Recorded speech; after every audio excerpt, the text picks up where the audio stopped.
Tarog ta mga igsuon and mag-ampo ta.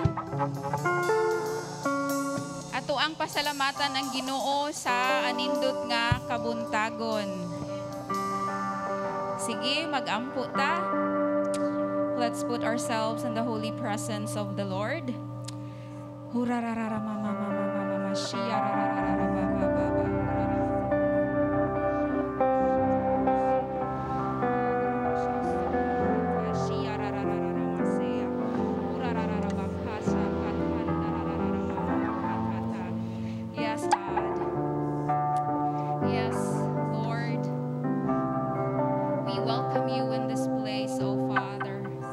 Salamat Ginoo sa imong presensya karong kabuntagon, O God. Thank you, O Lord. Ikaw ang amuang amahan, ang amuang Diyos nga makagagahom, Father God. Nagapasalamat kami kanimo, O Lord, ning maong kabuntagon, Father God. Nga imo na pud kami, Lord, tagaan og oportunidad nga maka-worship sa imuhang makagagahom nga pangan, O Lord, nga maka-praise sa imuhang pangalan, O Father. Ikaw lamang, Lord, ang sinugdan sa tanan, O Lord, ug wala kay katapusan, O Father. Thank you, O God, for your faithfulness sa amo ang pagsatagsa ka kinabuhi, Lord. And today, O God, we ask you, Lord, to be with us, O God. Let your presence permeate in our midst. Salamat Ginoo nga ang kasing-kasing sa imuhang katawhan, Father God. Lord, imo kining andamon ang ilahang kasing-kasing, Father God, malipayon sa pagpaminaw sa imuhang pulong, O Lord, ang ilahang mga huna-huna ug ang ilahang mga mata, Father God, abli, Lord God, ug andam nga mudawat sa imuhang kapasayloan, andam nga mudawat, Lord, sa imuhang pulong, sa imuhang grasya karong kabuntagon, O Father. Salamat, O Lord, nga ang kining tanan, Father God, nga bangko nga naa sa among atubangan, O Lord, shall be filled with souls, O Lord. Salamat, God, that people who are coming, Lord, will be arriving here, O God, safe and sound, O Lord. Dili sila, God, magpa-stop sa uwan, Father God. But Lord, ilahang paninguhaon nga sila moabot diri aron makahimaya sa imuhang pagagahom nga pangalan, O Lord.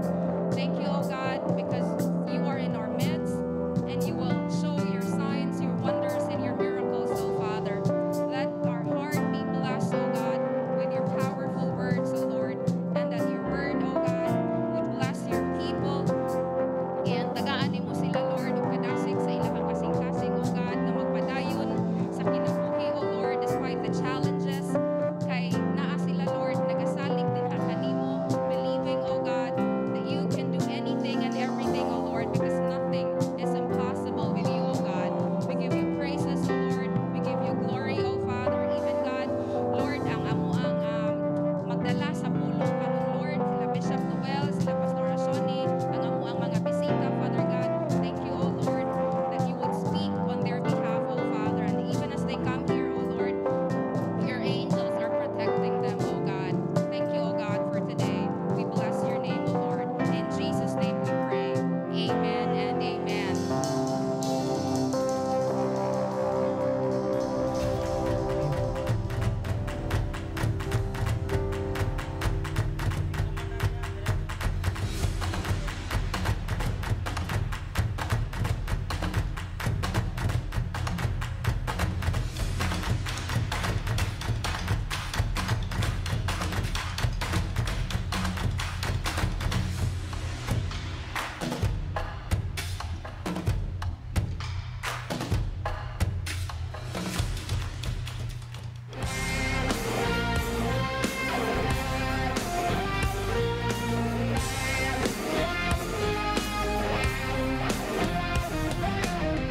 People are praying, fasting and declaring, awakening. A spiritual stirring in a generation that's longing for awakening. Arise, let the church arise.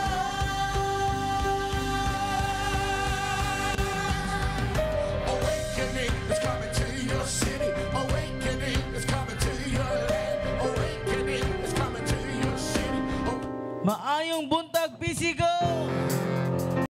bata mo simba o mudaig sa atong buhay na Dios. Ina inyong dapat good morning. Ayag kaulaw igsuon. Atong daigo na natong Ginoo. Amen. Diba?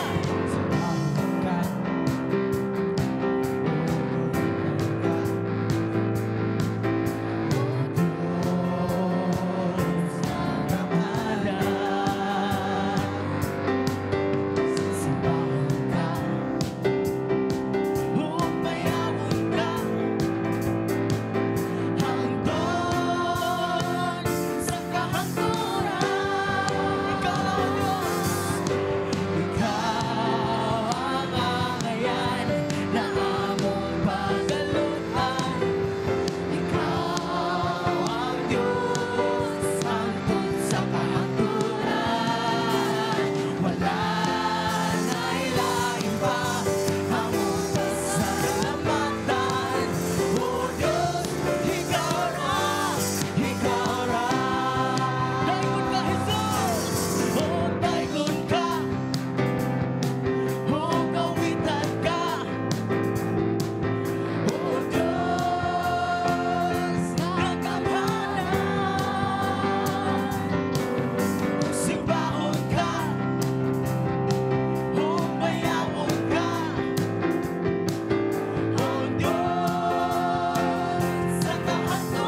tanang area sa ato ang kinabuhi. Hallelujah. Mga igsoon, giawaw ka mga igsoon. Sige sa man tutong may panginahanglan. Giawaw ka mo sa pagduwa sa tabangan. Ang Ginoo nakakita sa atong kasing-kasing. Ang Ginoo nakakita, di nato limitahan ang Ginoo sa atong kinabuhi mga igsoon. Kay siya, He is God in control. He is able. Amen. So mga igsoon, parayin kita sa pag-ampo, sa pagdaig sa atong buhay nga Diyos.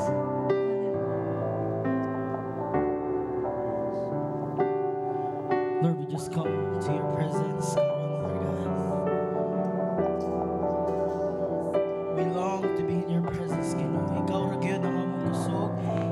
Ginoo ang among dalampanan. Father, I pray that as we continue to worship you, God, that you would just fill us up, Lord God. Lord, we desire for your touch. We trust you, Ginoo. Ikaw ang puso ganako, kalipay ang dalang.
Espiritu, ipag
labaw ka sa tanang butang.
lamang among amahan nga Dios nga way paglubad sa mga panaad.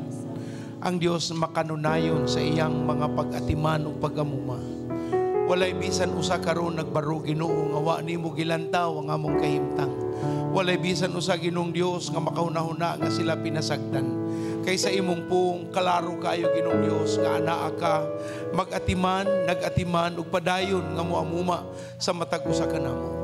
O karon bisan sa among pagdayeg kami na ay kasiguraduan nga ang imong presensya anaa kanamo tungod kay nisaad ka nga ikaw magapuyo sa mga pagdayeg sa imong mga anak.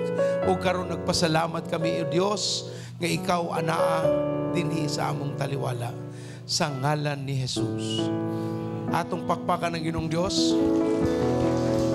Usa ta manglingkod igsoon ngadto ta sa pag-ampo, pero usa ta mangadto sa pag-ampo. Kung mahimo atong ablihan ng atong mga Biblia, unya na lang usa. Salamat. Pasaylo ata. Ako'y nasayop. Sige lang. Mateo 15, palihog, kung maablihan ninyo ang inyong Biblia, dina sa Mateo 15, 33. Mateo 15, 33. Kita na, Mateo 15, 33.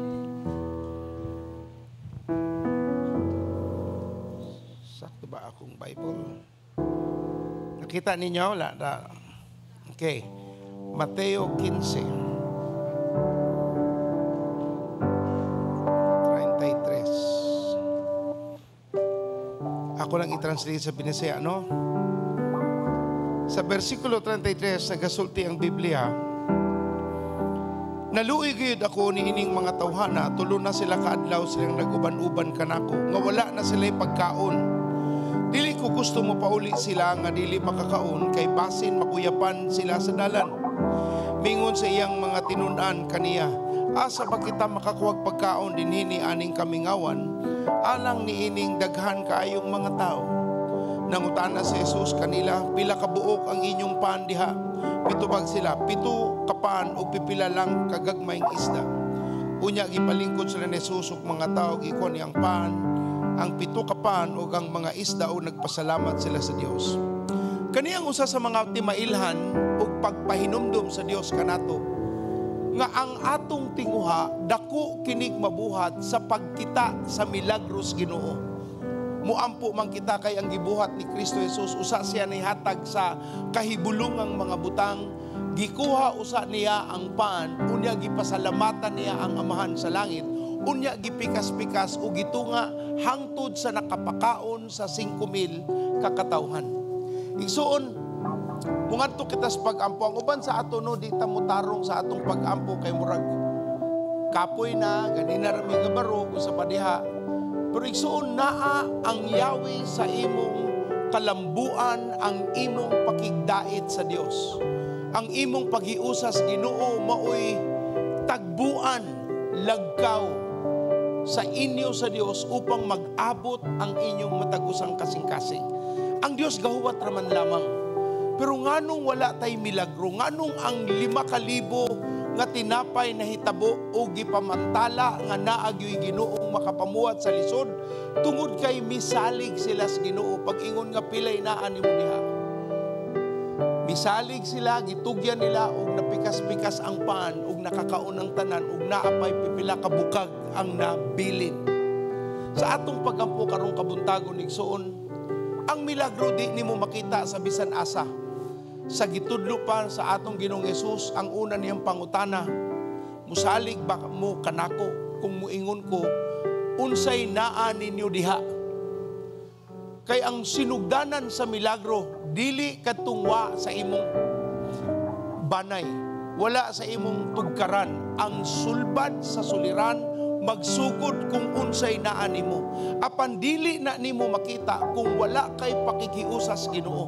Ang pagduol nato sa Dios igsoon sa pagampo na ay labot sa pagkaila nato kaniya. Dili ni siya ingon ang pagampo pagpangayo. Ang pagpangayo resulta na lamang na sa atong pakikiusa kaniya, kay unang tumong sa pagampo mao ang paghatag sa Ginoo og kusog ug lamdag sa atong pangutok.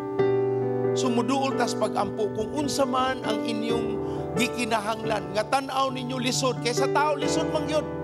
Ingon ang mga disipulo, awaaw diri, way tao, watay mapalitan, way na namaligya diri, ianing kadaghana.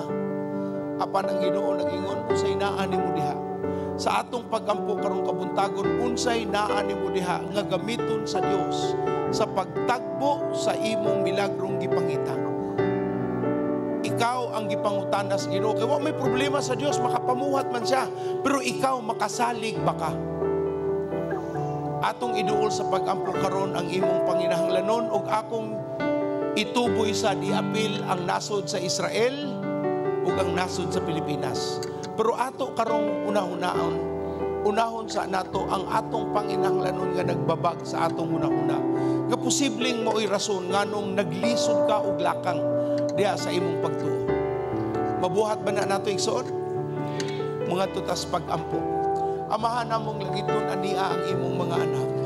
Ania sila nangaliya, nangaliupo, nagpaubos sa imong taliwala, nahibaw nga sa among kusog, wala gyud kalambuan o kalampusan ng mahitabo. Kaya ang among pangunahuna Ginoong yusupak sa kadaghanan sa imong kabubuton. O karon taknaa among pagduol, amahan namong langit nun, ikaw ang mupataliwala kanamo. Ikaw o Diyos ang mapabati nga wala ka ni pasagad, nagpabilin kang matinud-anon.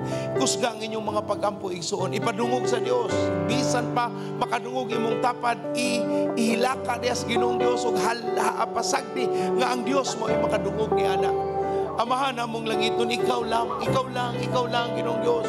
Ang mga yuta nga problema, ang mga panalapi, ang problema, ang trabaho, ang suliran, bisan pa sa mga bata nga badlungon, unsa pa man gani ka na Ginoo, miduol kami kanimo, kay misalig kami nga ikaw mutubo sa among kasing-kasing ug mupati babaw ang kamatuoran nga kami makasalig, tinuuray ug dili kami Ginoong Diyos mawala sa among mga paglantaw sa imong kahibulungang mga butang. Tanduga, tagbua kami, amahan namong langit nun karuntak naa. Ipabati nga wala ka nagpasagad, apan anaa ka makanunayon, nagpaminaw sa matag usang kasing-kasing. Amahan paminawa. Imo ning mga anak, nangaliyo po. Ikaw nagsulti Ginoong Diyos, dakog pagtuo katong babae ang iyang anak naalihan sa yawa. Apan ingon ng mga katawhan, dili siya angay mo dawat. Apan ingon siya sa imo, bisan ang mga iro mo kaon sa mga labi, diha sa mga natagak diha sa lamisa. Ingon ka Ginoo nga dako siyang pagtuo sa among desperasyon Ginoong Dios, among gipagawas ang among pagtuo. Ginoo, lisod kung wala ka sa among taliwala, lisod kung dili mi makabaton sa imong paghikap, lisod Ginoong Dios kung wala kay paghatag sa panalangin, sa abundansya, sa pagtagpo, sa paghikap, sa matagusa na among gimahal nga kinahanglanong mga usap. Amahan, tudluit, tadduga, matag usang kasing-kasing, nga makaampit kami, nga ambutang, nga unta, para lamang sa Israel, alang madawat po namo, kay kami, anak mansad ni Abraham. Amahan, among gitugyan ka na, o karon giduol po namo ang nasod sa Israel, padayon nimong hikapon ang nasod sa Israel, Ginoo. Panalangini, hatagi siya, o pagpanalipod, ikaw ang taming sa nasod sa Israel, walay laing, nga makaprotehe anang dapita, anang luna, nga imong gitawag, nga imuha, aron ng tibuok kalibutan, makakaplag sa Dios ni Abraham, ni Isaac, ug ni Jacob. Panalangini sila sa proteksyon, kaalam, kahibalo, ug maayong relasyon sa mga nasod nga ilang maabi-abi, ug bisan pa sa mga nasod, Ginong Dios, nga naay lahi nga pagbati sa ilaha. Ikaw, Ginong Dios, ang magpanalipod kanila, Ginoo, nga dili magmalambuon, malampuson ang bisan kinsa nga maglihok sa ilang taliwala. Giduol po namo, Ginong Dios, ang among nasod Pilipinas.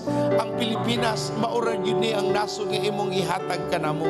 Wa na ilain pang nasod nga among atimanon, amumaon o katagan o pagpasidungog nga imong gitugyan sa mga Pilipino.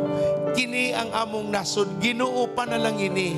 Lisod man ang panahon tungod sa gitawag nilang inflation, tungod sa recession, Ginoo, ikaw ang makaya, makapamuhat sa pagbalantay sa imong mga tao, nga walay bisan usa sa mga anak sa Dios, alagad sa Dios, nagmahal kanimo ang makaagi niining mga butanga. Kay imo minghatagan sa imong labdag, sa imong giya, sa imong kamaayo, sa imong paglihok, ug ikaw, O Dios, ang mupakita nga walay lisod sa mga musalig ug mutuo. Ikaw ang buhi nga Dios. Salamat, Ginoo, sa imong pag-atubag, sa among pagpangaliya. Salamat sa imong pagdungog sa among mga pag-ampo. Kay karuntak na aamo ng gituhuan nga imo nang gitubag ang among mga pagpangaliya. Salamat, Ginong Dios. Ikaw ang Dios nga buhi. Ikaw ang mahitaas. Amen ug amen ug amen. Atong pakpakan ng Ginong Dios. Karon atong awiton ang atong team song. Abi-abi matag sa igsoon, karaan nga awit para sa pag-abi-abi matag sa Oh, I love you with the love of the Lord. Tuyok ta igsoon, tuyok abi-abi. I love you with the love of the Lord. I can see in you the glory of my King. Yes, I love you with the love. Oh, I love you with the love. Yes, I love you with the love. Tuyok pa, awiton sa makatagsa. Oh, I love you with the love of the Lord. Yes, I love you with the love of the Lord. I can see in you glory of my King. Yes, I love you with the love. Oh, I love you with the love. Yes, I love you with the love of the Lord. Okay, pares ta. Babae, lalaki. Babae sa babae, lalaki sa lalaki. Managti ayon, kuhatag ka partner.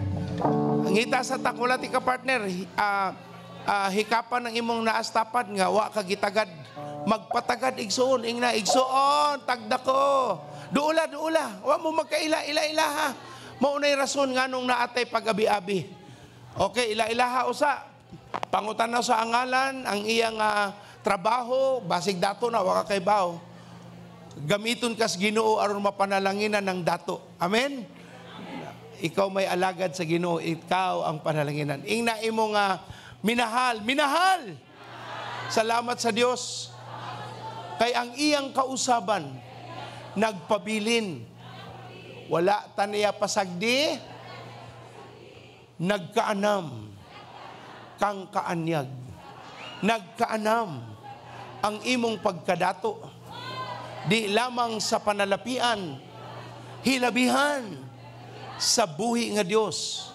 Ang presensyas Ginoo maanaa kanimo og tungod ni ana.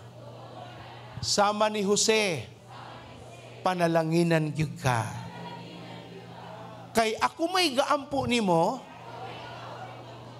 maapil pugkos panalangin. Nya gakson pagyug kanako para masilabihan ang panalangin. Yes, salamat sa Dios. Unya inaimong tapad balinta sa tubangan sa inyong paglingkod, ayaw ulaw-ulaw, kung dili maminaw, bit-bita. Sige, igsoon, salamat sa Ginoo. Balinta sa tubangan, ayaw ta magpatalikod kay karira bang uwan-uwan no dai mga tao nga maghinay-hinay og lakang. Ako lang nga pahinumduman ang atong worship team, ang atong offering, atong buhaton sa tumoy-tumoy, okay? Dili nato buhaton karon tungod kay naatay bisita, okay? So ato sa nga pasidunggan ang Ginoo sa pulong, unya usa ta mo dapit sa pagdayeg sa Ginoo sa pagpasalamat, paghatag sa atong mga halad pasalamat sa Dios. Pahinumdumig soon sa Pebrero 5 unsay atong nga pasundayag? Ang unang paghatod sa atong mga unang ani.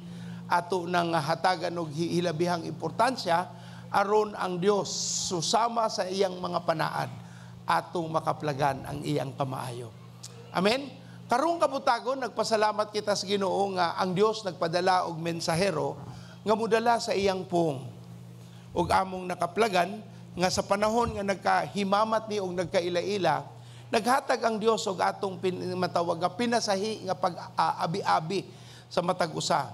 Nahimo mi nga amigo nga dili lang sa layo pero amigo nga naas duol. Kay ba mo nang amigo sa layo no, hi hello ra gyud na kutob. Pero kung amigo nga naas duol, duol sa kasing-kasing, lahi ra gyud pud na og mabuhat sa atong matag adlaw nga paglakang. Dili lamang siya alagad sa Ginoo, apan pinasahi ang pag-alagad niya kay siya karon ang nagdumala sa usa ka panagtigom nga kasimbahanan nga gitawag nga ABCOP, Association of Bible Christian Churches of the Philippines. Okay? So gigamit siya ni ana aron sa pagduma ni daghan ang mga kasimbahanan na palig-on ang ilang kahugpungan og sa iyang pagdako tubo sa Ginoo, dili lamang sa ingon nga accountant, apan siya gyud ang gigamit sa Dios sa pagpatubo sa ilang kapunungan. Ug salamat sa Ginoo na siya duha ka anak. Ang iyang anak nga kamagwangan na nay tulo ka anak, tuwa na didto sa Geneva nagpuyo.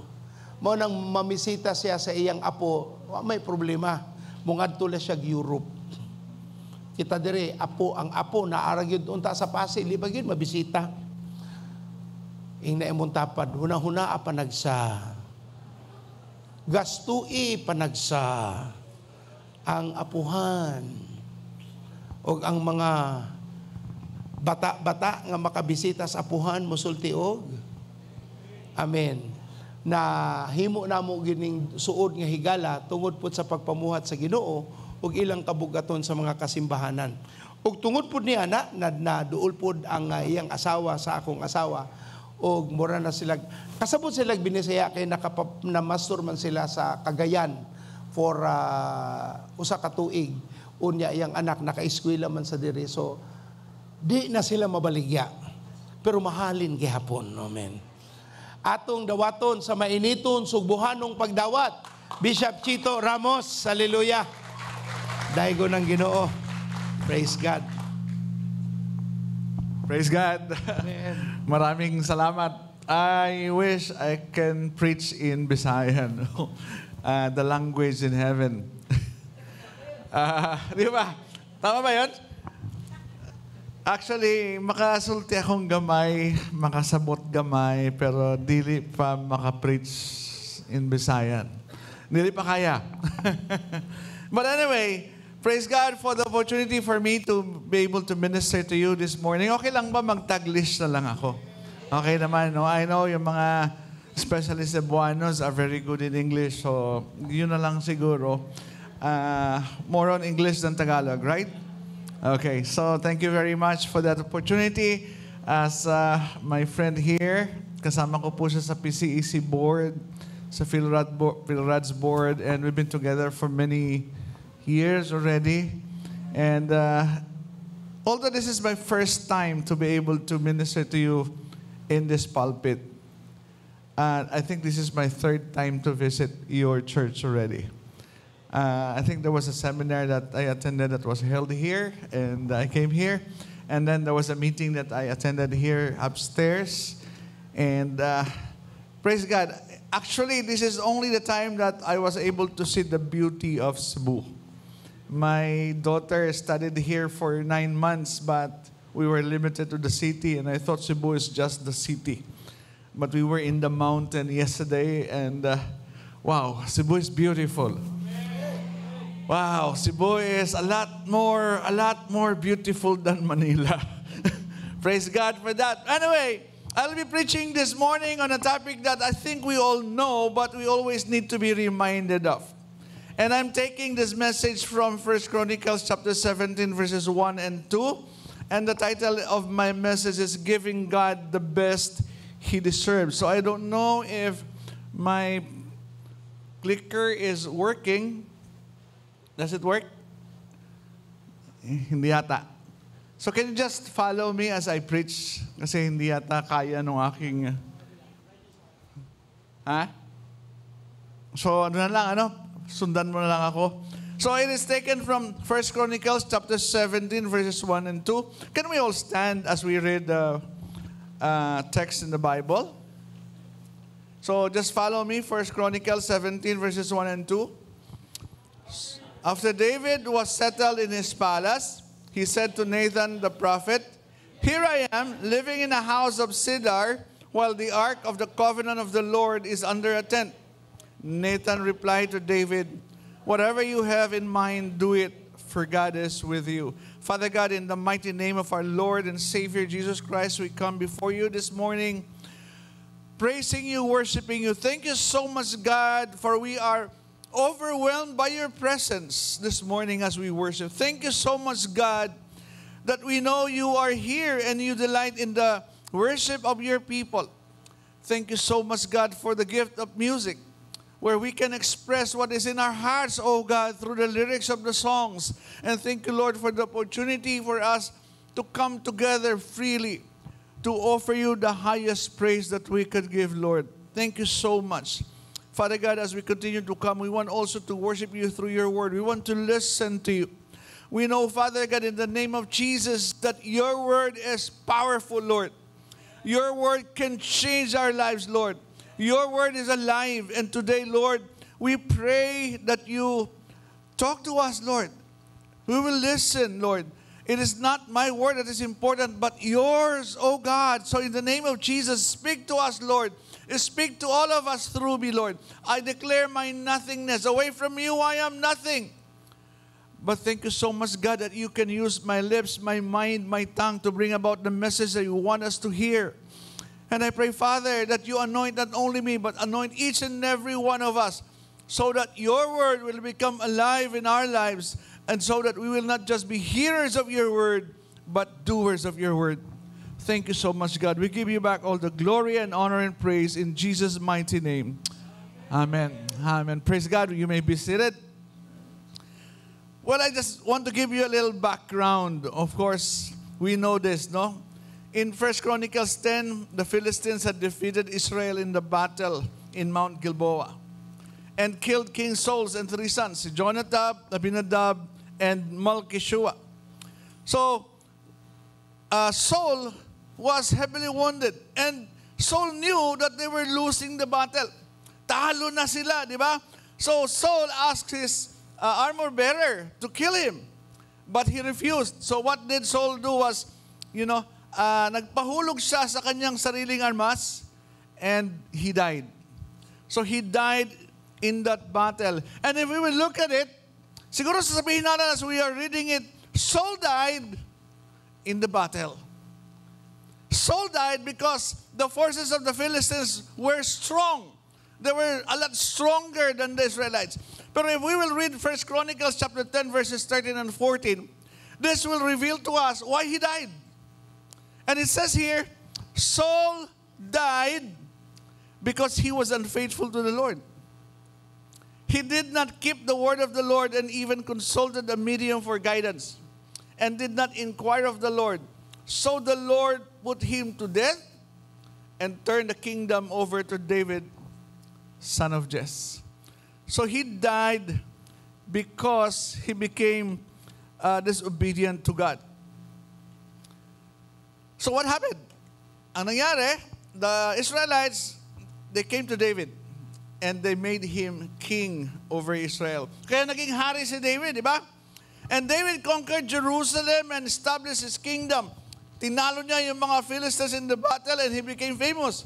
And in chapter 13, ang unang ginawa ni David, sabi niya, he decided to bring the Ark of the Covenant from Abinadab's house to Jerusalem under the guidance of Uzzah and Ahio.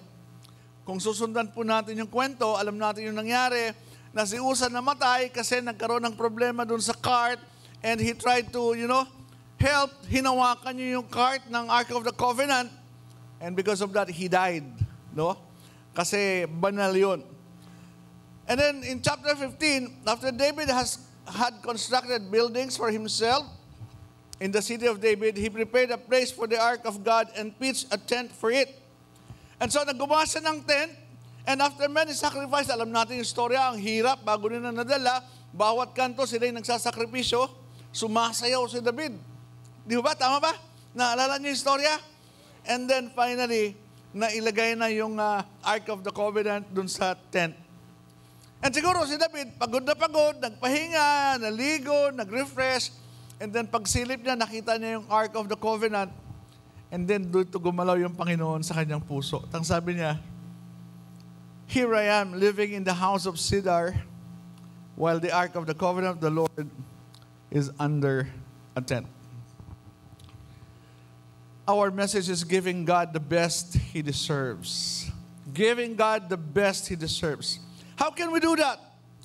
The first point is this. Always acknowledge His grace. Everything that we are, everything that we have, nothing we can claim for ourselves. Everything that we have accomplished is only by the grace of God. Sa grasya lang po ng ating Panginoon. Ano ba ang ibig sabihin ng grace? Well, maganda yung description ng EE. God's riches at Christ's expense. Grace, G-R-A-C-E, God's riches at Christ's expense. And David's statement here I am in the house, living in the house of cedar, while the Ark of the Covenant of the Lord is under a tent. That was a proclamation and acknowledgement of God's grace. Di ba? That declaration involves three things. Nung sinabi yan ni David, unang-una, it was a declaration of who God is. That God is the Almighty One. God is God. God deserves the best. And then it was also an acknowledgement that God is the source of all blessing. Na lahat ng tinatanggap ni David ay galing lamang sa Diyos. At pangatlo, it is a recognition that God deserves the best more than what He deserved. Siya ay hari lamang sa Israel. Pero ang Diyos ay hari ng mga hari. Panginoon ng Panginoon. At siguro kung titingnan natin, alam natin yung life story ni David. Siguro naman, binabasa natin lahat to. Di ba? He was a lowly shepherd, became famous after killing Goliath. He won battles after battles. He was protected by God from Saul. And then he became king. He was enthroned by the people to become the king. David acknowledged that everything he had was all because of God. So God deserves a lot better treatment and respect than him. Siguro ito yung isang magandang paalala sa atin. Kasi ang maraming problema ng mga Kristiyano sa panahon ngayon ay yung tinatawag na entitlement. Alam niyo ba yung entitlement? No, porque involved sa church, involved sa mga ministry, nagbibigay sa church, malaking pera yung dinodonate, etc., etc. Maraming mga Kristiyano ang para bang feeling entitled, I deserve better. Di ba? I deserve to be treated better by the pastors and by the leaders of the church. I deserve better because I am involved, and God should not allow me to face trials and problems. Ito yung problema sa atin eh. Minsan pag umaangat, nagkakaroon ng pride na tinatawag. Nagiging self-centered tayo, di ba? Pero si David, hari na siya. Pero alam ni David kung sino ang dapat mapurihan. Kaya ang tanong sa atin siguro is, how do we see God in our lives? Paano ba natin nakikita ang Diyos? Do we see His hand in every aspect of our lives? Do we see God or His hands in our family, in our jobs, in our daily provision? The things we take for granted. Alam niyo po, ako ay bago pa lang nagbi-minister. Ako po ay nakakilala sa Panginoon 1982. And I became a pastor in 1988. I was 26 years old. And but before that, I volunteered to minister among the poorest among the poor in Manila, in KJ. In hong KJ sa Manila, sa Quezon City, 300 square meters na lot. Ang nakatira doon, more than 300 families. Can you imagine? 300 families, ganun ho sila kahirap na to the point na sila ay nagsishifting sa pagtulog. Yung sa isang pamilya, 8, 7, 9, matutulog yung una kasi ang kasya lang sa space, 5, 4, at pagdating ng alas 12, alauna gigisingin, tapos yun namang susunod na matutulog. Ganun sila kahirap. Ang hirap ng community, doon ako nag-volunteer for 5 years bago ako maging pastor. Yun hubang klase na araw-araw may nag-aaway, araw-araw may nagiinuman, araw-araw may nagsusugalan, nagsisigawan, etc., etc. And then one time, nagsama ako ng missionary doon sa lugar na yon. Bago natin galing sa US, ikot-ikot kami. Tapos sabi ng babae ng missionary, mainit. And then he looked up, and then there was a child, iniihian siya doon sa ulo. Ganon kahirap yung lugar.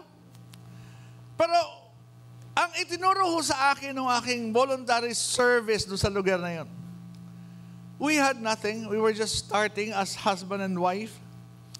Pero every time ako uuwi, I praise God at sinasabi ko, Lord, salamat. Hindi namin kailangan mag-shifting ng tulog. Lord, salamat kahit matigas yung aming kama, may kama kami. Salamat, Lord, dahil araw-araw hindi kami kailangan makipagsigawan doon sa mga taong nagsisigawan sa paligid namin. It's acknowledging what God is doing. And many times we are more concerned with what we do not have. Diba? Than what we already have. Sometimes we take for granted the things that God has given us. Nung pong aking anak nasa Geneva, pero bago siya pumunta sa Geneva, siya po ay nag-aral muna sa Finland. Nagkaroon ng pagkakataon na makapag-aral through scholarship sa Finland. So one time, binisita ko siya doon sa Finland. Kung hindi ako nagkakamali, June 11 ako pumunta roon. That was 12 days before summer. Pagdating ko doon, unang gabi, hindi ako makatulog. Why? Kasi, the sun set at 2 o'clock in the morning. So maliwanag. And then, nakatulog ako na 1 oras, nagising ako alas 3, nandun na naman yung araw. 1 oras lang hong naggabi. And then, 12 days later, nagdeklara ng summer. Hindi na lumulubog yung araw. 24 hours a day, may araw. Kaya hindi mo na malaman sa gabi kung paano ka matutulog, lalagyan mo na ng kung ano-ano yung mata mo para maging madilim. And minsan kami ho'y nagkakasiyahan sa labas, biglang ang feeling mo na lang, nanghihina ka na. Pagtingin mo sa relo, alauna na pala ng madaling araw. Noon ko lang ho pinasalamatan ang Diyos sa gabi. Masarap pala ang may gabi. And we take that for granted. Di ba? Napasalamatan niyo na ba ang Panginoon dahil merong gabi? Ang sarap ho pala ng ating bayan na balanse ang araw at balanse ang gabi. Purihin ang Panginoon, di ba? We have to acknowledge God's grace in our lives, no? Pangalawa, we need to submit fully to His will. Nung sinabi ho yun ni David, ang reply ni Nathan, ano ang sabi niya? Whatever you have in mind, do it for God is with you. Of course, alam ni Nathan kung ano ang gusto ni David. David wanted to build a temple for God. Di ba? Prophet Isaiah knew that. David was acting with pure intention of pleasing God and giving Him the best that he could offer. Gusto ni David ibigay kung ano yung meron siya. At ito yung reason siguro kung bakit napakalapit ng loob ng Diyos kay David. Naalala ko tuloy nung ako po ay tinawag ng Diyos. Nabanggit ko kanini ni Bishop na ako po ay accountant. I'm a certified public accountant. Bago ako nagpastor, ako ay nagtatrabaho sa Benguet Corporation. It was a mining company. And then I was about to transfer to IBM Philippines. IBM Philippines was then the biggest computer technology company during that time. Panahon 1980s. Natanda mo yan, Bishop? Nang yung mga malalaking computer ay kasi nalaki ng kwarto. Tapos yung mga floppy disk, yung mga bata hindi na ninyo natandaan to, hindi nyo na to alam. Ako ay auditor. Unang-una kami makakatanggap kami ng laptop na IBM. Panahon na yun, 1987. At kami nag-uusap sa opisina, grabe itong ating matatanggap na laptop. Ang hard disk niya ay 9 megabytes. Sabi namin, nag-uusap kami, paano natin uubusin yun? 9 megabytes. Well, that was the time. Yung panahon na yun. Of course, I was about to transfer to IBM Philippines, malaki yung sweldo, and then the Lord's call came. Ang hirap pa mag-decide, di ba?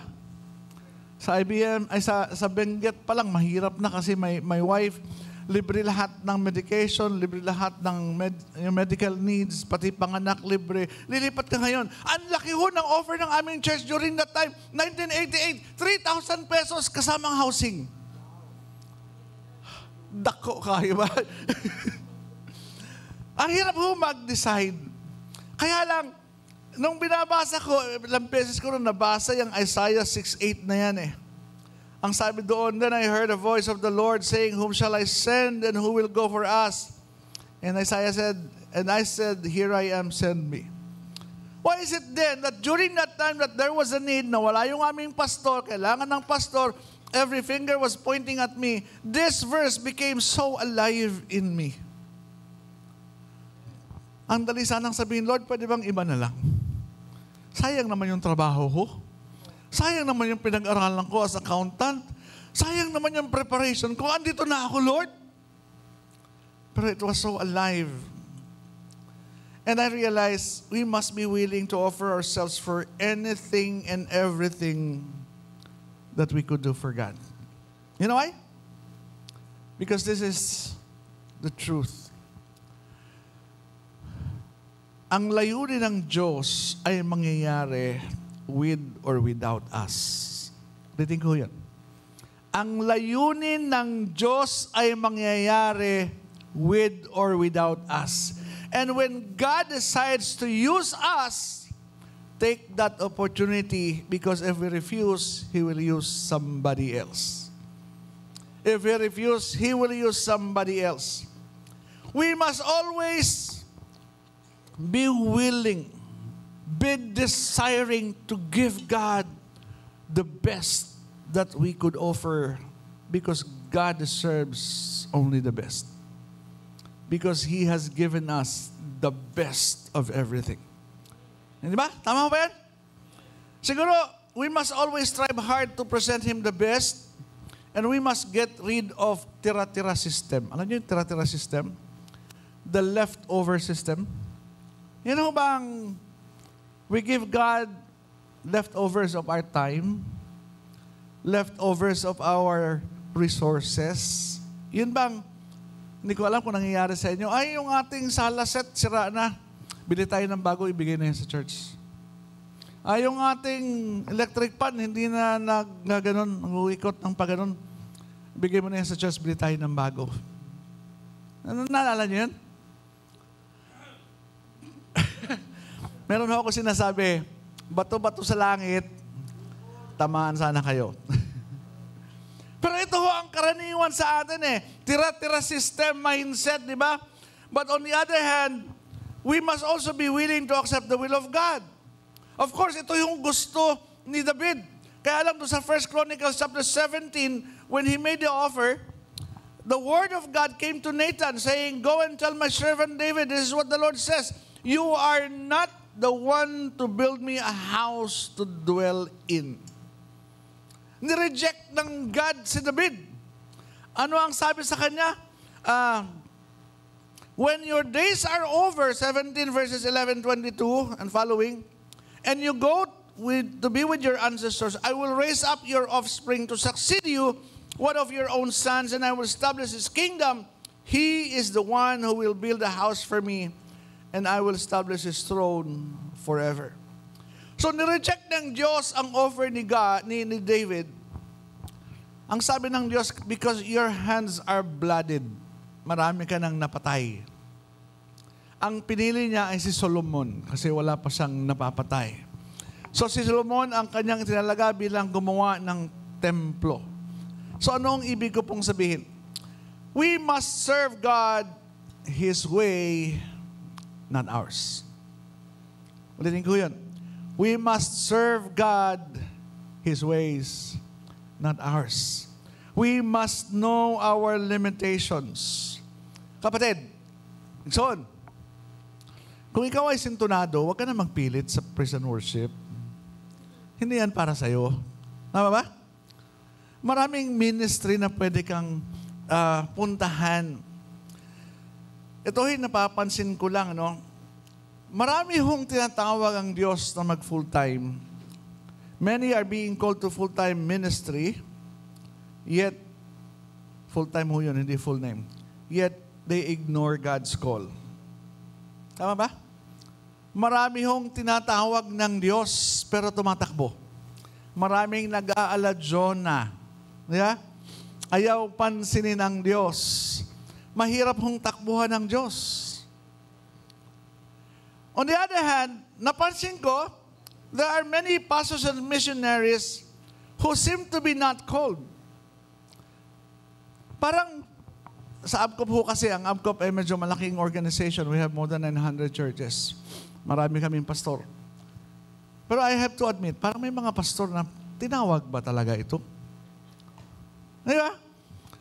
Maraming pastor seem to be not called. Walang calling. May calling card lang. Yun ang problema minsan, di ba? Walang calling, may calling card lang. Sabi nila, may 4 daw na klase ng pastor at missionaries. Letter T lahat, kaya madaling tandaan. Tinulak, tinakot, tinugis, at saka tinawag. Tinulak, wala na ibang pastor, ikaw na lang. Tinakot, sige ka, pag hindi ka nagpastor, ikaw rin. Tinugis ng budhi, kasi yung tatay pastor, yung lolo pastor, dapat maging pastor siya. Pero ang talagang kailangan ay yung tinawag. Because this is my principle. And I've seen this. The only way for us to be fulfilled in life is to be at the center of God's will. Pakibasa ko natin sabay-sabay. The only way for us to be fulfilled in life is to be at the center of God's will. Alam niyo po, hindi naman sa ako'y nagyayabang. Marami na akong nag-offer sa akin sa abroad. Magpastor sa New York, sa Toronto, iba-ibang lugar. Yung huli, ito huy sa Toronto, sa isang First Filipino Baptist Church. Malaki yung Filipino Church. Pagdating namin doon, kasi lagi naman ako nagpipreach doon, pagdating namin doon, nakalagay na sa program yung mga mukha namin mag-anak at nakalagay sa baba, congregational meeting to finalize the hiring of Pastor Chito Ramos as senior pastor of First Filipino Baptist Church in Toronto. Masarap ang tingnan, di ba? Sabi sa akin ng secretary, Pastor, ang sweldo ng pastor namin dito ay $87,000 annually.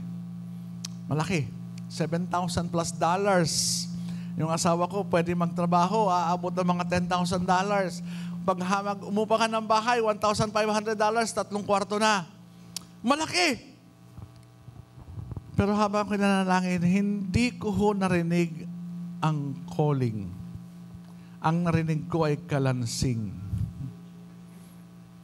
Sabi ko, kung kalansing din naman at pera din ang dahilan, hindi ko sinasabing hindi ka pwede magpastor sa ibang bansa. Ang sinasabi ko lang, kung kalansing din naman ang dahilan, kaya ako pupunta sa Canada at hindi calling, sana hindi na ako nag-resign. Tama ba? Sana hindi na ako nag-resign. Anyway, Ito ho yung last, pero medyo bibigyan ko ng diin. May oras pa ba ako? Okay pa naman, ano? Ang haba pa. Okay. Acknowledge His grace, submit fully to His will, and offer Him the best that we could offer. Palala ko lang ho sa inyo yung story ni David. Ano? Nalala nyo nung si David ay matanda na, kung kailan siya tumanda at naranasan niya ang kabutihan ng Diyos, saka dumating yung panahon na pinabilang niya, nagkaroon ng census sa kanyang army. At nagalit ang Diyos. Bakit nagalit ang Diyos? Kasi kung kailan pa siya tumanda, kung kailan pa niya naranasan ang kapangyarihan ng Diyos, saka pa siya nag-start na magtiwala sa kanyang army rather than sa Diyos. At dahil doon pinapili siya ng parusa, alam natin yung storya, ang naging parusa sa kanya, ayaw niya mamatay sa kamay ng kaaway, ayaw niya maging biktima ng kaaway, gusto niya ay mahulog sa kamay ng Diyos at nagkaroon ng plague. At yung plague na yon, 70,000 in one day ang namatay. Paano matatapos yung plague? Inutusan siya kung paano kailangan niya pumunta doon sa kay Arona. At sabi roon, yung sa threshing floor, doon sa giikan ni Arona, yung Jebusite ay kailangan siyang mag-offer. 1 Chronicles 21 verse 18 and following. Then the angel of the Lord ordered God to tell David to go up and build an altar to the Lord on the threshing floor of Araunah the Jebusite. So David went up in obedience to the word that God had spoken in the name of the Lord. While Araunah was threshing wheat, he turned and saw the angel. His 4 sons who were with him hid themselves. Then David approached, and when Araunah looked and saw him, he left the threshing floor and bowed down before David with his face to the ground. David said to him, "Let me have the site of your threshing floor, so I can build an altar to the Lord, that the plague on the people may be stopped. Sell it to me at the full price." Araunah said to David, "Take it. Let my lord the king do whatever pleases him. Look, I will give the oxen for the burnt offerings, the threshing sledges for the wood, and the wheat for the grain offering. I will give all this." But King David replied to Araunah, "No, I insist on paying the full price. I will not take for the Lord what is yours, or sacrifice a burnt offering that costs me nothing." That cost me nothing. I will not offer a burnt offering that costs me nothing. I want to give what is best for the Lord. And then, of course, hindi siya ang gumawa ng temple, pero siya ang naghanda ng temple at katakot-takot ang kanyang ibinigay para yung templo na to ay maging maganda. Sabi niya doon sa 1 Chronicles chapter 22 verse 14, "I have taken great pains to provide for the temple of the Lord 100,000 talents of gold, 1,000,000 talents of silver, quantities of bronze and iron too great to be weighed, and wood and stone." Chapter 29, verses 2 and following, "With all my resources, I have paid for the temple of my God for gold for the gold work, silver for the silver, bronze for the bronze, iron for the iron, and wood for the wood, as well as onyx for the settings, turquoise, stones of various colors, and all kinds of fine stone and marble, all of this in large quantities. Besides, in my devotion to the temple of my God, I now give my personal treasures of gold and silver for the temple of my God. Over and above everything, I have provided for this holy temple 3,000 talents of gold, 7,000 talents of refined silver, for the overlaying of the walls of the buildings, for the gold work and the silver work, and for the work to be done by the craftsmen." Binigay ho ni David lahat dahil gusto niyang ibigay ang best para sa Panginoon. Ito ho yung sabi ni Rick Warren. Nakita ko ho sa devotional niya. Ako'y na-touch. Sabi niya, "God wants to use your skills to have money to share." Hindi ko sinasabi ko anong pananaw niyo kay Rick Warren, pero nakita ko lang yung word niya. Sabi niya, "With people who can work, who are poor for whatever reason, give freely and spontaneously. Don't have a stingy heart. The way you handle the money that comes in because of your abilities triggers a response from God. The trigger that causes God's blessing is generosity." Why? Because God is generous, and He wants you to learn to be like Him. You are never going to be like Jesus Christ unless you learn generosity and stop being stingy. Ito ho ang isang katotohanan. Sabay-sabay ho nating sabihin. Galit ang Diyos sa makunat. Ano ho ang sabi doon sa Bisaya? Suko ang Ginoo sa mga hunit. Pwede ho pakilakas. Yun na ba malakas sa inyo? Pwede ba mas malakas pa? Pakituro yung katabi. Pakituro. And then pakisigaw. Galit ang Diyos sa makunat. Magkaiba ho yung makunat at matipid. Yung matipid, hindi gumagastos ng walang kapararakan. Alam niya kung kailan siya gagastos at kung kailan hindi gagastos. Yung hunit, yung makunat, ayaw hong gumastos. Diba? Ang tawag sa kanila, buksingero. Mga nakatikom ang bibig. Ay, ang kamao. Subukan nyo kang humingi ng something sa katabi nyo na nakatikom ang inyong kamay. Meron ho ba kayong makukuha? Wala ho. Di ho ba? Yung iba naman, nakabukas, karatista ang tawag doon. Ito naman yung mga mayroong gift of healing. Hiling ng hiling. Sila naman yung may gift of healing. Di ba? May warning ho sa atin, beware of greed. Sabi niya doon sa 1 Timothy, but godliness with contentment is great gain, for we brought nothing into the world and we can take nothing out of it, but if we have food and clothing, we will be content with that. Those who want to get rich fall into temptation and a trap and into many foolish and harmful desires that plunge many people to ruin and destruction. For the love of money is the root of all kinds of evil. Some people eager for money have wandered from their faith and pierced themselves with many grips.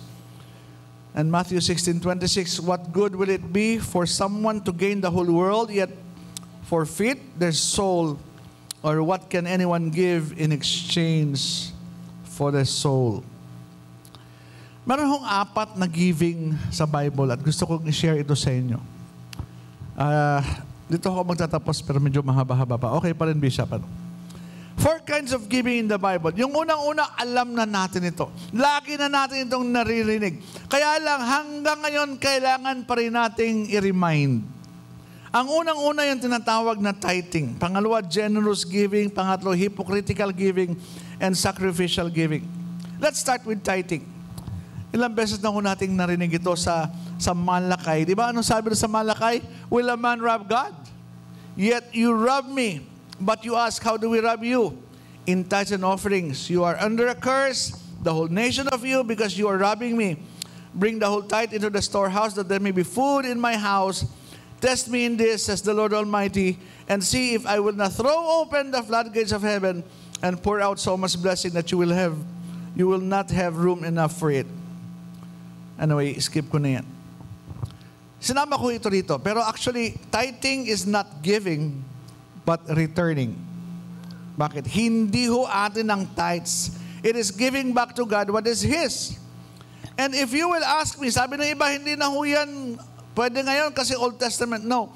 Tithing is even before the Old Testament. Ang testament o yung kasunduan sa aking pananaw ay nangyari sa Exodus chapter 19. Nung sinabi ng Diyos sa mga Israelitas, you will be my people and I will be your God. Doon nagkaroon ng kasunduan. Pero yung tithing ay ginawa pa ni Abraham doon sa Genesis chapter 14. Abraham tithed to Melchizedek, king of Salem. Doon pa niya ginawa. Meron yung principles behind tithing. Unang-una, it is a form of worship. Pangalawa, it is a recognition that everything comes from the Lord. And tithing was institutionalized for the sake of the Levites. Actually, alam natin yun, no? Na yung mga 12 tribes of Israel ay binigay ang promised land, pero yung tribo na Levi, kinuha ng Diyos para magsilbi doon sa templo, no? So, ang nangyari, wala silang pamana. Ang binigay ng Diyos sa kanila yung tithes. Yun naman mga Levites, magkakaroon din ng tithing. Yun naman yung tinatawag na tithe on tithes. At yun naman ang ibibigay nila sa angkan naman ni Aaron. Doon sa Nehemiah 10:38, a priest descended from Aaron is to accompany the Levite when they receive the tithes, and the Levites are to bring a tenth of the tithes up to the house of our God, to the storerooms of the treasury. Sabi ho ng iba, hindi na ho yan dapat sa New Testament kasi Old Testament yan. Pero doon ho sa Lucas 11:42, nung nagtuturo ang Diyos at nire-rebuke niya yung mga Pariseo, sabi niya, what sorrow awaits you, Pharisees? For you are careful to tithe even the tiniest income from your herb gardens, but you ignore justice and the love of God. And then sabi ng Lord, you should tithe, yes, but do not neglect the more important things. I believe that tithing is still in effect today. However, it is not considered a form of giving because tithes are not ours, it's God's. And we don't tithe, we are robbing God. Giving starts only after tithing. Huwag niyo akong tinan ng ganyan. Hindi ko ito tinuturo dahil gusto ko yung pera niyo. Ngayon lang ako mag-preach dito. Tinuturo ko lang sa inyo kung ano sinasabi ng Biblia. Pero meron hong isang problema at kayo ho'y masyasyak. The problem is most Christians remain unfaithful in their tithes. According to a study, in the whole world, among Christians, 95% are not faithful. Pakitingnan niyo yung katabi niyo. Mukha ba siyang faithful? Huwag ho kayo sasagot, baka mag-away kayo. Ito ho yung nakakalungkot na isa pa. 90% daw of the pastors and missionaries are also not faithful. Buti na lang si Bishop, faithful yan. Ba? Praise God. Buti na lang, faithful ang ating Bishop. Pero ano sabi niya sa Malakay 3:7? Will a mere mortal man rob God? Yet you rob me. But you ask, how are we robbing you? In tithes and offerings, you are under a curse, your whole nation, because you are robbing me. Bring the whole tithe into the storeroom, that there may be food in my house. Test me in this, says the Lord Almighty, and see if I will not throw open the floodgates of heaven and pour out so much blessings there will not be room enough for it. I will prevent pests from devouring your crops, and the vines in your fields will not drop their fruit before it is ripe, says the Lord Almighty. Then all the nations will call you blessed, for yours will be a delightful land, says the Lord Almighty. Ano ang tawag ng Diyos sa mga hindi faithful? Ano? Ano sa Bisaya? Pakilakas. Anong tawag? Kawatan. Yun ho ang tawag sa atin. Robbers. Will a mere mortal rob God? Yet you rob me in tithes and offering. This is reality. Many Christians are struggling financially because they still have not learned the secret to God's blessing. Sabi ng Diyos, test me. Test me. Many churches are poor because 80 to 90% of, even 95% of their members are robbers. Ang ABCOP ho ay hindi mayaman. Marami ho sa mga ABCOP, marami kaming churches, pero marami sa mga ABCOP churches mahirap. Minsan mga ABCOP churches, a church of 50, a church of 60. And many of them are poor because they have not learned the secret to God's blessing. Ito nga ang sinasabi ko sa mga taga-ABCOP. Paano kayo pagpapalain ng Diyos kung 80% ng inyong miyembro ay magnanakaw? Sakit pakinggan, ano? Ulitin ko yan. Paano tayo pagpapalain ng Diyos? Paano pagpapalain ng Diyos ang isang iglesia, isang simbahan, kung 80% ng kanilang mga miyembro ay pakilakas? Kawatan. Ninanakawan natin ang Diyos. Ano yung great excuse? Pastor, maliit lang po kinikita ko, kulang pa po sa amin. Ito ay isang katotohanan. Mas maliit ang kita, mas madaling maging faithful. Mas malaki ang kita, mas mahirap. Pag kumita ka ng 100, madaling ibigay ang 10. Tama ba? Pag kumita ka ng 1,000, madaling ibigay yung 100. Pag kumita ka ng 10,000, madali pa rin ibigay yung 1,000. Pero pag kumita ka na ng 10 milyon, at gagawa ka na ng cheque na 1 milyon, tatanong ka na, kailangan ba ito ng church? Tama ba? Wala ka nang pakialam doon eh. Bakit? Hindi yun sa'yo. Hindi yun sa'yo. Tithing and giving are part of worship. Sa Old Testament, they would not come empty-handed. Meron akong kwento sa inyo. Ako'y nagsimula 1988 sa isang church sa Camias, Quezon City. Mahirap. 3,000 pesos ang support. Alam niyo, yung 3,000 pesos na yun, delayed pa ng 3 months. July ang sweldo, April pa lang yung tinatanggap namin. 3,000 na nga lang, delayed pa. And nagulat kami, kaya pala ganun, kaya pala laging walang pera ang church. Yung aming tagabilang ninanakaw.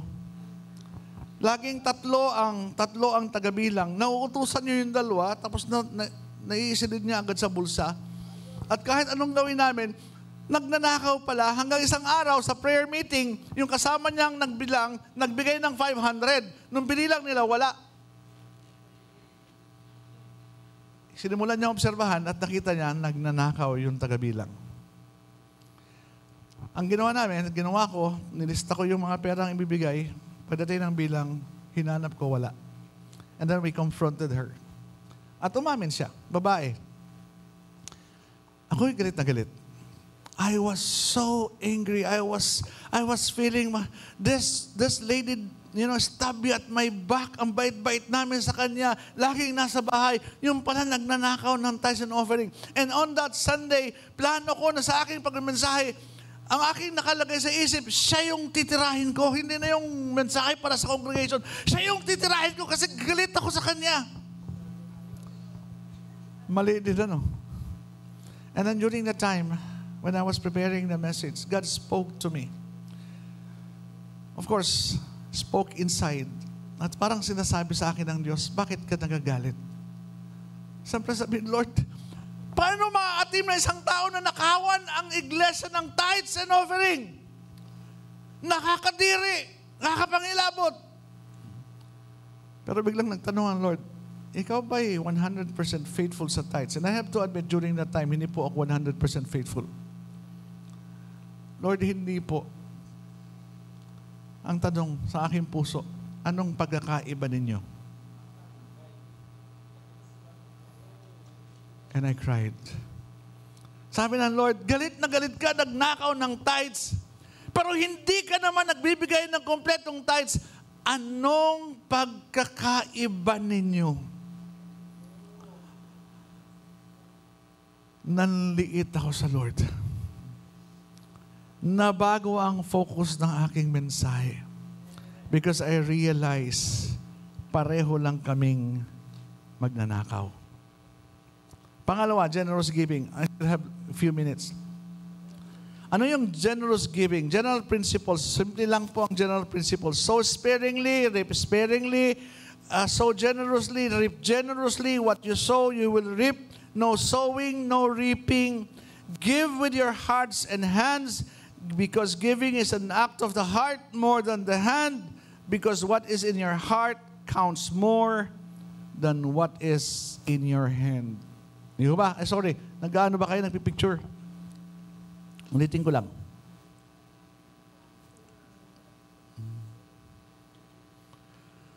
Sow sparingly, reap sparingly, sow generously, reap generously. What you sow, you will reap. No sowing, no reaping. Give what with your heart and hands. Giving is an act of the heart more than the hand, because what is in your heart counts more than what is in your hand. Ano yung promise? 1 Corinthians 9:8. And God is able to make all grace abound to you, so that in all things at all times, having all that you need, you will abound in every good work. Ang pangako ng Diyos, simple lang eh. Ang sekreto ng pagpapala, simple lang eh. Magbigay ka at ikaw ay makakatanggap. Ganun lang kasimple ang pangako ng Diyos. Gusto mo makatanggap ng marami, magbigay ka ng marami. Gusto mo makatanggap ng kukunti, magbigay ka ng kukunti. Simple lang ho ang sekreto ng Panginoon. Hindi lang natin matanggap kasi lagi tayong natatakot at ayaw nating pagtiwalaan ang ating Diyos. Pangatlo, hypocritical giving, the worst form of giving. If generous giving is an act of the heart more than the hand, hypocritical giving is an act of the hand minus the heart. It is a show and not an offering. Sabi ho ng Panginoon, Matthew 6, be careful not to do your act of righteousness before men to be seen by them. If you do, you will have no reward from your Father in heaven. So when you give to the needy, do not announce it with trumpets, as the hypocrites do in the synagogues and on the street to be honored by men. I tell you, they have received their reward in full. But when you give to the needy, do not let your left hand know what is your right hand is doing, and so that your giving may be in secret, then your Father who sees what is done in secret will reward you. Of course, alam po natin ang story ni Ananias and Sapphira, di ba? Nung unang panahon, nung unang dumating ang Kristyanismo, sila nagsama-sama, nagkaroon sila ng communal living, at dahil sila ay nag-communal living, malaki ang pangangailangan sa pagkain. Kaya nagsimula silang magbenta. Itong si Ananias at si Sapphira, nandaya. Di ba?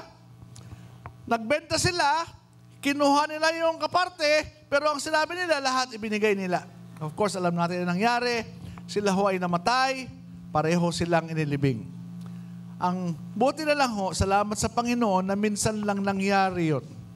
Dahil kung yun hong hypocritical giving ay nangyayari pa ngayon, baka maubos ang iglesia natin. Baka lagi tuwing Sunday may binubuhat tayo sa labas at inililibing. Tama ho ba? Ba't ganyan kayo makatingin sa akin? Hindi ho ako nagbibintang. Anyway, dito ako magtatapos. Sacrificial giving, the highest form of giving. Mark 12:41-44. Jesus sat down opposite the place where the offerings were put and watched the crowd putting their money into the temple treasury. Many rich people threw in large amounts. Isa pa. But a poor widow came in and put in 2 very small copper coins worth only a few pence. Calling his disciples to him, Jesus said, truly I tell you, this poor widow has put more into the treasury than all the others. They all gave out of their wealth, but she, out of her poverty, put in everything, all she had to live on. And then yung next, sabi roon, they devoted themselves to the apostles' teachings and to the fellowship, to the breaking of bread and to prayer. Everything was filled with awe, and many wonders and miraculous signs were done by the apostles. All the believers were together and had everything in common, selling their possessions and goods they gave to anyone as he had need. And then dun sa Acts chapter 4 verses 31-34, after they prayed when they were being persecuted, the place where they were meeting was shaken, and they were all filled with the Holy Spirit and spoke the word of God boldly. All the believers were one in heart and mind. No one claimed that any of their possession was their own, but they shared everything they had. With great power, the apostles continued to testify to the resurrection of the Lord Jesus. God's grace was so powerfully at work in them, and there was no needy persons among them. From time to time, those who owned land or houses sold them, brought the money from the sales, and put it at the apostles' feet, and it was distributed to anyone who had need. Gusto ko lang ipaalam sa atin, hindi ho tayo pwedeng gumawa ng doktrina out of this. Hindi ko ho sinasabi sa inyo na dapat magbenta kayo, na dapat ilagay nyo sa paanan ni Bishop. Hindi ko yun ang sinasabi ko. Kasi nung panahon na yon, may pangangailangan. Yung mga Israelitas galing sa iba-ibang lugar, nagsama-sama, at sila ay kumakain 3 times a day. Kayo ho ba'y nagka-camp? Pag kayo ho'y nag-camp, anong pinakamalaking budget? Pagkain. Can you imagine having 5,000, 10,000 people na papakainin mo araw-araw? 3 times a day kung gaano kalaki yung budget. Kaya ho sila nagbebenta dahil mayroong malaking pangailangan. Ang tawag ho dito, sacrificial giving. Dahil may pangailangan, willing sila magsakripisyo. Hindi ho yun pang araw-araw na katuruan. Tama ho ba? Pag tinuruan ho kayo ni Bishop na araw-araw, dapat kayo magbenta ng gamit, ibigay mo sa kanila, of course, mali na po yun. At hindi niya ho yun yung gagawin. Pero dahil may malaking pangailangan, kailangan nila magsakripisyo. Ito ho ang tawag na sacrificial giving. Ang sacrificial giving is simple. Giving that hurts. Giving that hurts. Gusto ko magtapos sa isang kwento sa aming missionaries way back in 1980s. Noong 1986, 87, 88, meron hong American missionaries na dumating sa aming iglesia. Ang pangalan niya, Patty. Si Patty ho, medyo kakaiba. Si Patty ho ay ang klase ng tao na pag kayo nanood ng comedy at nag-punchline, lahat tatawa. Pag tapos ng tumawa ang lahat, saka siya tatawa. Medyo delay. Di ba? Iba. Nag-aaral siya ng Tagalog sa Bulacan at gusto niyang batiin yung kanyang teacher na maganda ka, mukha kang bata. Tinitigan niya yung kanyang teacher na sabi niya, alam mo, mukha kang baka. Tapos, gusto niyang i-host yung kanyang teacher. Sabi niya, sa bahay ka na kumain. Nagluto ako ng tinolang lamok. Tinolang lamok. Pero ako ho'y naiinis sa kanya nung una kasi ang tingin ko sa kanya, kuripot! Hindi ho yan bumibili ng damit. Lagi na lang yung paulit-ulit lang yung suot. Ang pinapalitan lang yung bulaklak. Maglalagay ng bulaklak sa kanang tenga, ililipat sa kaliwa, ilalagay doon sa gitna, ilalagay sa damit. Yun lang ho yung kanyang ginagawa. Tapos, minsan nag-imbita pa siya sa mga kabataan. Sabi niya, pwede kayong kumain sa bahay. Marami akong tirang sardinas. Ay, pambihira. Tira na nga, sardinas pa. Grabe ho ang tingin ko sa kanyang kuripot. Naglinis kami dahil anniversary. So, naglilinis kami. Sabi ko, sige, kain tayo ng halian. Wala tayong pare-parehong budget. Kanya-kanya na lang. Sabi sa akin, Pastor, hindi ho ako kakain. Sabi ko, bakit? Nagpa-fasting ka ba? Hindi ho, nagtitipid ako.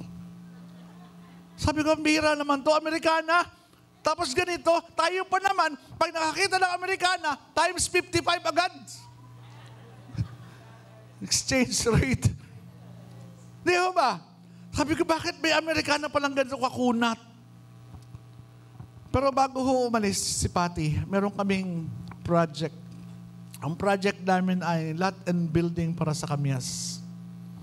At bago matapos ang kanyang term, bago siya umalis, pumunta siya at nagbigay siya ng napakalaking halaga. Para po ako sinampal. Sabi ko, Patty, how could you do this? You're not buying clothes. You're even skipping meals. And then how can you give this big amount of money? Sabi niya, Pastor, you don't get it. That's exactly the reason why I don't buy dress, I don't buy clothes, and I skip meals. Because I want to give something significant for the work of the Lord.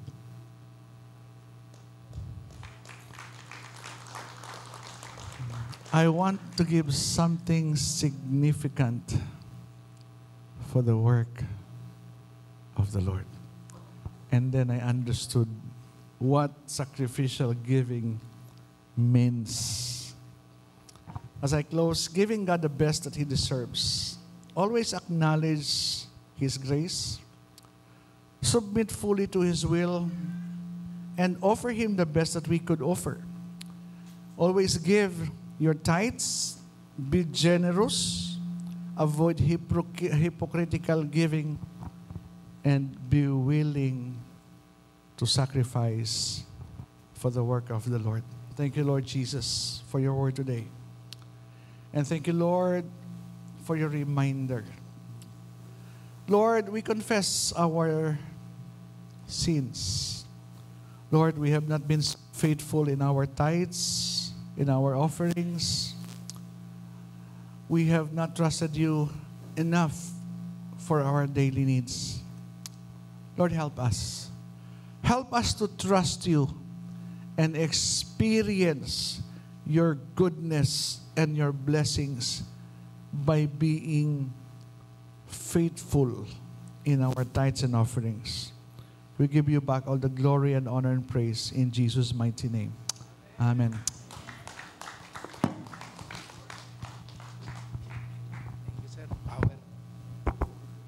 Daigo ng Ginoo. Amen. Naabatay gihatag ang Dios sa atong una-una.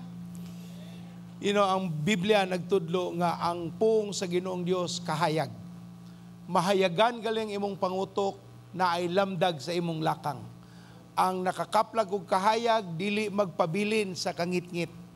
Ug angay natong pahinuklugan ang pulong sa Dios aron kita padayong panalanginan ug atong mahatag ang pagsalig sa Ginoo. Mao nang nagkaingon-ingon, nagkalisod-lisod, nagkapiot-piot tungod kay dili kasalig sa Ginoo. Dili kaya ni Lord. Soy usa igsuon, usa nimo ideklara nga dili kaya sa Dios. Di lang kumusumpay sa gisulti ni Bishop Chito kay grabe sakto kaayo.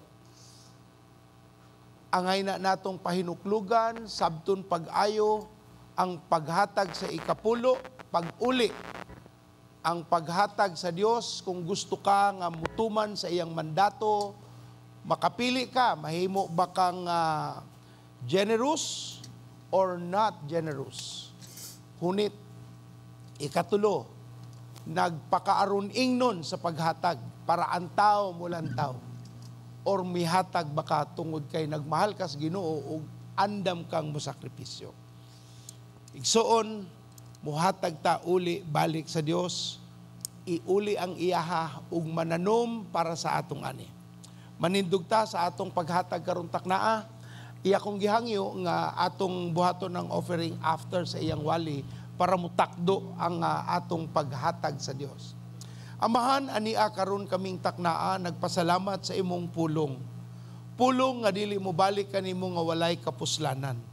Ug nagmalambuon ang among hunahuna karon nga nasabta namo ang mga butang nga angay namong usbon sa among pagka-Kristohanon ug disipulo ni Kristo. Gamita ang imong pulong sa palamdag sa among kaigsuonan karong takna kay ikaw man ang buhi nga Dios. Gamita ang imong pulong sa pagpamatuod nga tinuod ang matag-usang among nadungog. Dawata kini sa ngalan ni Jesus. Ug tanan mosulti og atong dadon sa Dios ang iyang ikapug mga halad.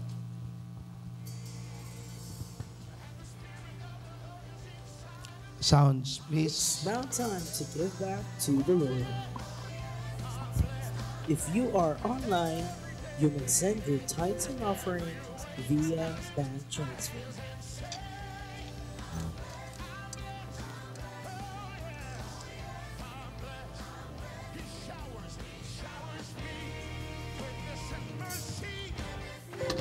And here is the bank account's QR code.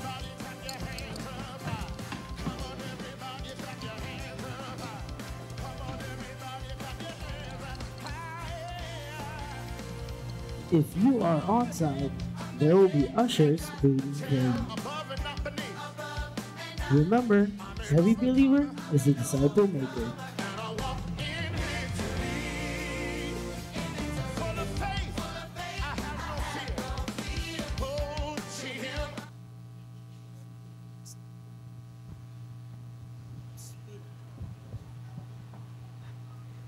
Good morning, PC Go. What a powerful message Pastor has given us this morning. And it's just so amazing because through the word that he has given to us, it is indeed true that our God is able to do anything. Amen? If we just continue to put our trust, our hope in Him, our God can do what seems impossible for us become possible. Amen?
to my land.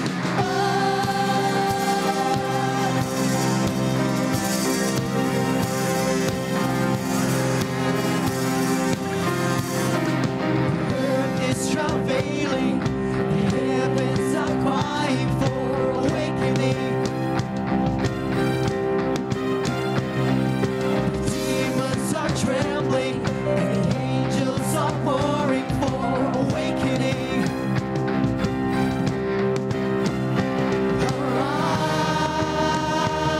Arise, let the church arise. 1, 2, 3, go! Awakening is coming to my city. Awakening is coming to my land. Awakening is coming to my city. Awakening is coming to my land. Awakening is coming to my city. Awakening is coming to my land. Awakening is coming to my city. Awakening is coming to my land.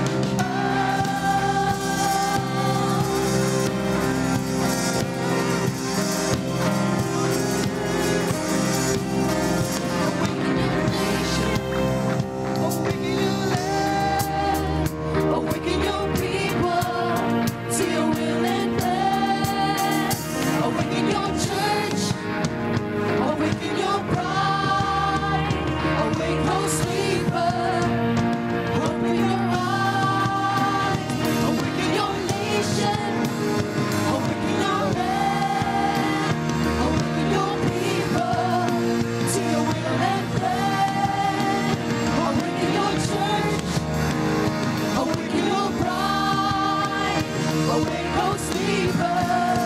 To your open your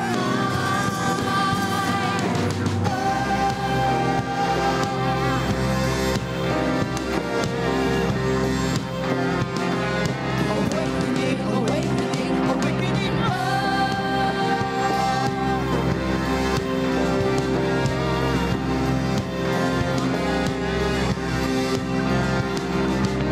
People are praying, fasting and declaring, awakening. A spiritual stirring, a generation that's longing for awakening. Come on, church, let's arise. Arise. Let the church arise. 1, 2, 3, go. Awakening is coming to my city. Awakening is coming to my land. Awakening is coming to my city. Awakening is coming to my land. Awakening is coming to my city. Awakening is coming to my land. Awakening is coming to my city. Awakening is coming to my land.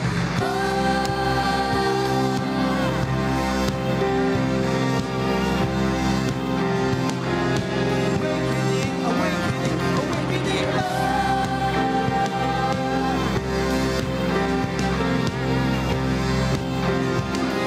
Awakening, awakening, awakening.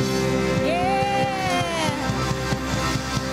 Amen, amen, amen, amen. I declare that you are all awakened in Jesus' name. Spiritually awakened in the name of Jesus Christ. Do your devotions every day. Evangelize every day. Win souls and disciple them.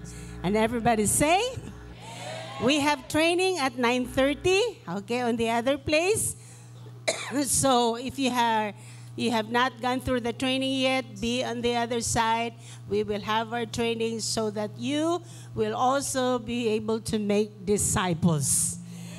Every believer is say, yeah, we are, excuse me, we are all disciple makers. So you need to be trained. You need to be equipped. Excuse me. Continue to bring your tithes faithfully. Sow your seeds generously. By the way, we have how many years more to pay to finish our loan for our land in Lapu-Lapu? 500,000 na lang. Yes, 500,000 na lang and we are already debt-free. We're done with the property in Lapu-Lapu. Praise God. And right now, we're also purchasing a a property in Minglanilla. How much is it? 4.5 million. 4.5 million, okay? So you say, Lord, 500,000 will be coming from me. 1 million, ako na, Lord. Amen? Amen. So we are close na, wala pa. It's paid. Okay, bayad na. Explain. Sorry. Yeah, Pastor will explain it in the middle of February. So 4.5 million are property in Minglanilla. And then we will buy properties everywhere and also here in Cebu City in Jesus' name. Amen? And who's going to be used by God? We. Ako. Ako gamitos Ginoo. That's why the Lord has to prosper every one of you. And we have already started a church in Dalaget. Yeah, two Saturdays, 3 Saturdays already. So we're doing 3 Saturdays already in Dalaget. And we will also buy also a property there in Jesus' name. Amen. And we will buy properties in our satellite churches. Amen. Ang atong Danao, palito nato ng yuta in the name of Jesus Christ. Ngayon sa Iligan, we will buy.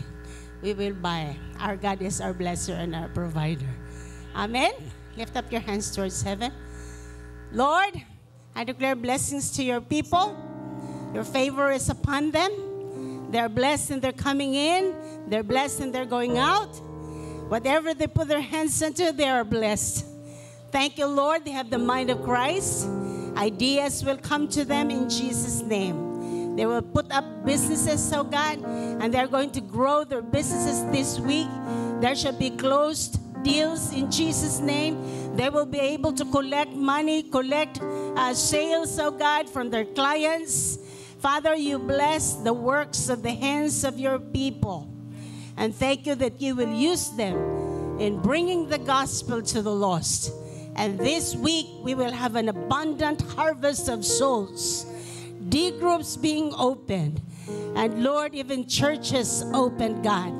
And you raise up workers in the harvest field. We are your workers, God. I bless your people in the name of the Father, the Son, and the Holy Spirit.